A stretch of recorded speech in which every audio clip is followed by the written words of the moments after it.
Bonjour. Les enquêtes menées auprès des chefs d'entreprise de la zone euro envoient un signal fort sur l'activité au cours du dernier trimestre de l'année 2016.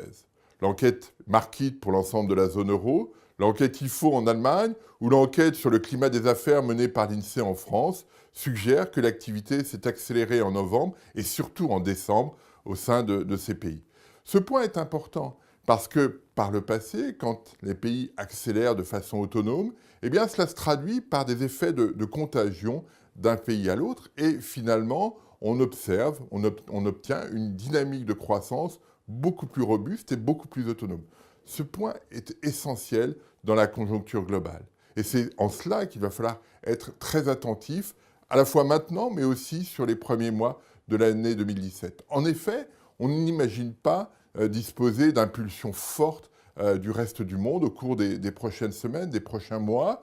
Et donc, si on veut disposer d'une croissance plus forte et plus autonome en Europe, eh bien, il est nécessaire de faciliter ces effets de contagion.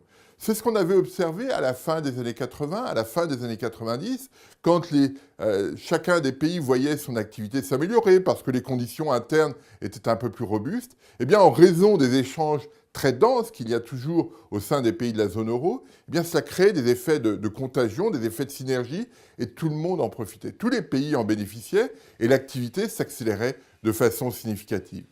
C'est l'objectif plutôt de la Banque Centrale Européenne que de faciliter, que de mettre en place les conditions nécessaires pour cette accélération. C'est pour cela que lors de sa dernière réunion, elle a été très volontariste dans la façon de mener sa politique monétaire.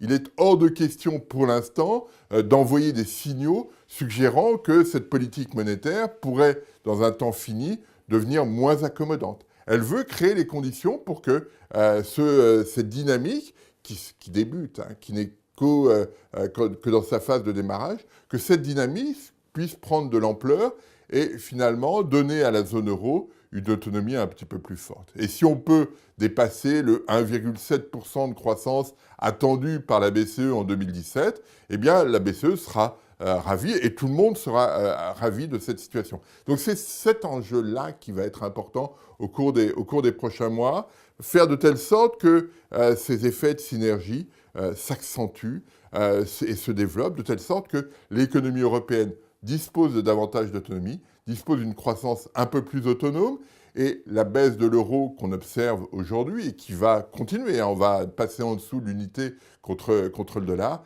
eh bien, ce sera un choc positif supplémentaire pour l'ensemble des pays de la zone euro, et ça, on en profitera aussi. Donc, on a une conjoncture sur la fin de l'année 2016, début de l'année 2017, qui est potentiellement positif, qui est potentiellement favorable pour l'activité de la zone euro. Faisons le nécessaire pour en profiter. Je vous remercie.